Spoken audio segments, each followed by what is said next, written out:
What's up, everyone? Today we're back with another review, and today we're going to be looking at the Thrall-Trinity 42-foot steel coil car produced by ScaleTrains. So this is their new release, highly anticipated. So we're going to go ahead and crack it open, check out the box, see right here. Today we're going to be looking at the Norfolk Southern Protect 3 version. Also show you the back here with all the history and all the features of this car, and then of course we'll go through all that in a little bit. So crack open the box and we have a bunch of stuff fall out. So the first thing is we do have the parts bag. So we have the load dividers, and then we do have the coil guides, and we do have some extra roller bearing caps in case you lose some or some have fallen off. We do have the cold roll steel coils. We do have, if you want these packaged, what they come through from the manufacturer, they come in these packaging.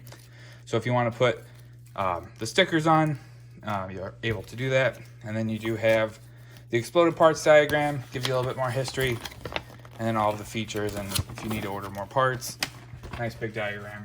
So come over here, we got the 2-part plastic packaging, and we do have the soft plastic on the inside. And then right away you'll notice we do have 5 coils. So we do have 1 large one, 2 medium-sized ones, and 2 small ones. So put those off to the side, and then we do have the coil car. So, and you can just see we can just pop that off, and we do have that inside. So we're gonna go ahead and get this on the turntable, and we're gonna go walk through all the details and show you guys what all this car is about.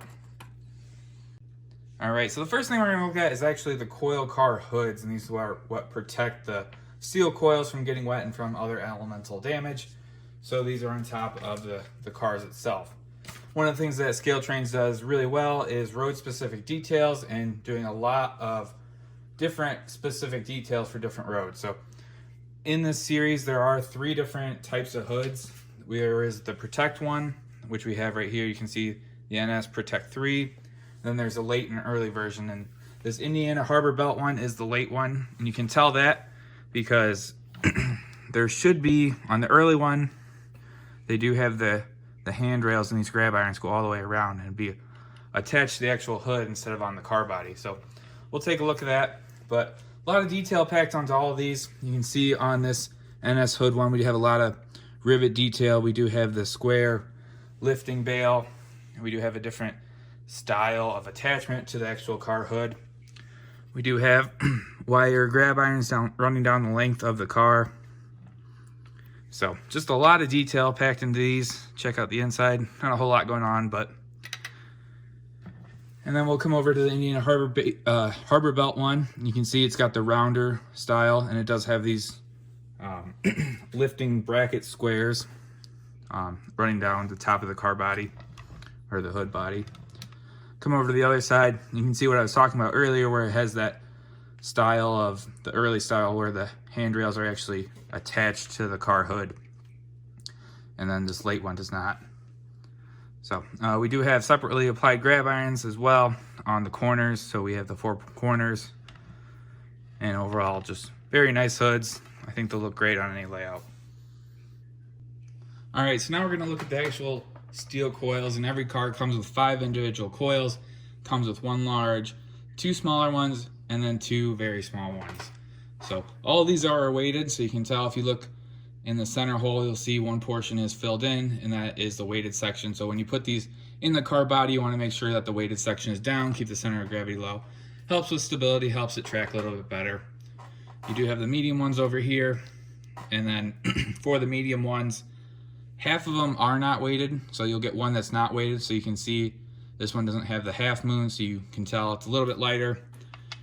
And then the other medium one is weighted. So you get 4 weighted ones, 1 unweighted one, and then the smaller ones are both weighted. So overall you get 4 weighted ones, 1 unweighted one, and that 1 unweighted one is the medium one. ScaleTrains also does provide a sticker packet, so that allows you to take these plain looking coils and have them packaged so that it's an extra level of protection from the elements. ScaleTrains did say that if you were one of the early pre-orders, that they got sent out with only 1 single sticker sheet where it should have been sent out with 2. So if you email them or contact your local hobby shop, they are sending out extra stickers. So you should have enough to completely do all 5 if you want, or if you just want to leave them plain as is, that's fine as well. All right, so now we're going to talk about the actual car bodies themselves. We do have an earlier NS Protect 3, and we do have a later version with the Indiana Harbor Belt line. One of the standout versions of the early NS version is the lack of the grab irons that you see on the black one over here, and that's because the grab irons were on the coil hood themselves. The later versions do have the grab irons attached directly to the car body, and it's not so much a safety issue as it was in the earlier days.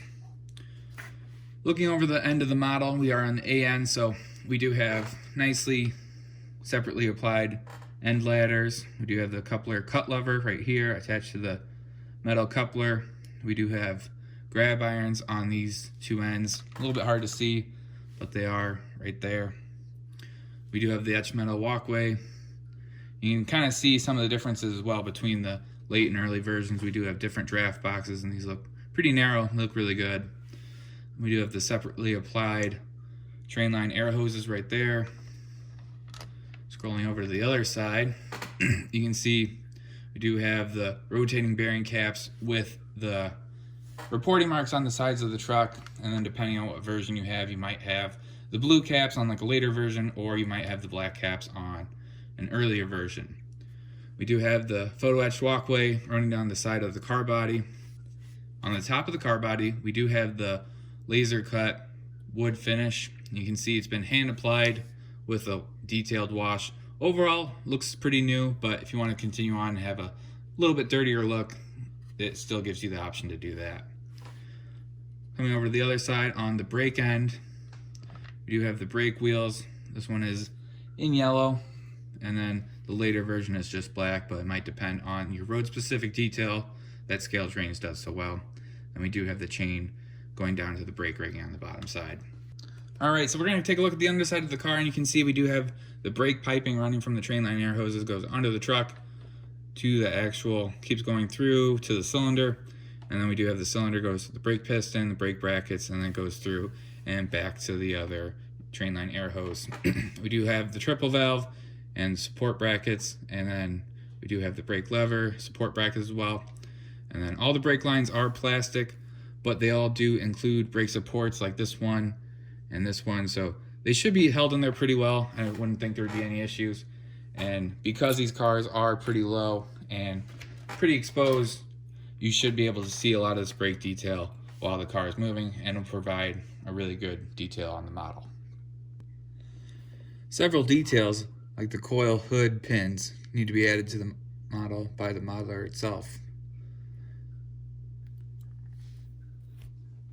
Load dividers can also be installed on the car bodies to prevent steel coils from moving or shifting during transportation of the cars. The load divider undersides have little pins that fit into guide holes on the other side of the car body and fit freely. They can also be swapped around to accommodate different configurations of steel coils.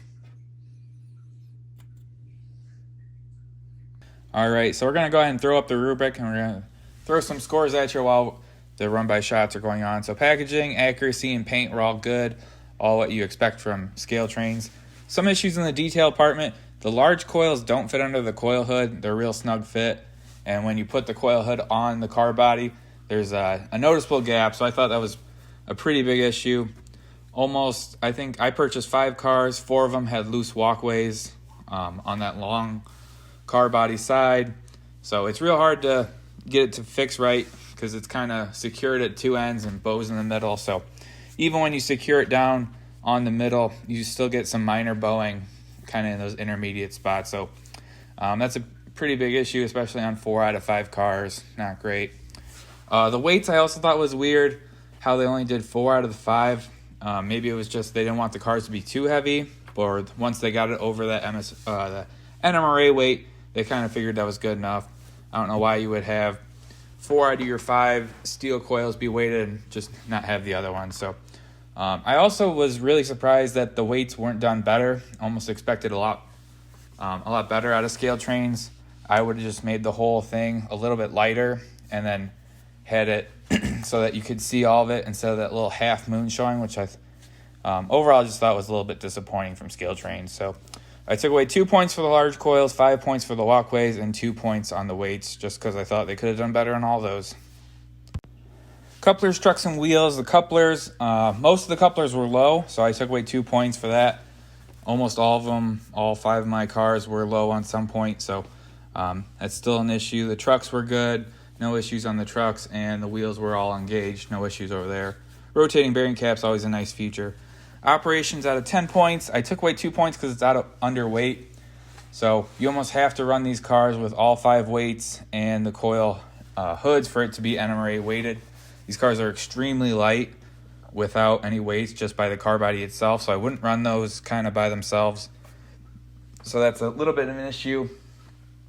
The value, these cars are expensive. These cars are MSRPing at $58 per car, and you pick them up for $47. So we are definitely in the expensive car range. So I just thought there's a lot of little things that these cars are bringing a premium price tag, and kind of some of the details aren't there. Overall, I mean, the details are nice, but just some of the little things that you see aren't the best. So, and then miscellaneous, I just took off 1 point just because there's a lot of issues that I thought could have been done better, and overall, I just didn't think it was a strong showing by ScaleTrains. All right, so when we add all those points up together, we get a score of 85 out of 100, which is a solid B on a report card. And then that being said, I thought this was a kind of a poor performance from ScaleTrains. A lot of issues with my cars. I'm seeing the same issues on the forums and other stuff. So I would definitely check it out. Make sure these cars are right for you. If I were in the position I was to buy these cars, I would probably wait for a second run, just because I expect ScaleTrains to kind of make better on a lot of their issues, which is what they've done on other rail cars and other rivet counter lines.